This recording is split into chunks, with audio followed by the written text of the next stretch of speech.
Tämä on sitten yksi taas minun lempituotteista, kuten tuo kahvikin, joka porisee tuolla takana. Eli on tämmöinen koivun tuohi kolmisydänkynttilämalja. Eli tämä on ihan tämmöinen lasimaljassa oleva valettu kolmisydänkynttilä. Ja päälle on laitettu ihan oikeaa koivun kaarnaa. Ja tästä on tuoksuton parafiini. Korkeus on 6 senttiä, halkaisia 11 senttiä ja tämä palaa sen 20 tuntia.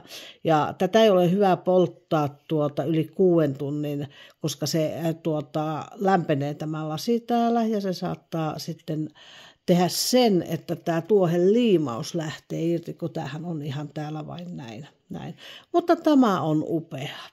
Tämä on niin kuin semmoinen, meillä on tuolla rannassa saunalla ollut tämä koko kesän ja mä aika monta näitä myynyt, kun ne on siellä ollut näytillä. Nyt en tähän raski laittaa tulta, koska tämä on ihan käyttämätön, niin pysyy mulla esittelytuotteena.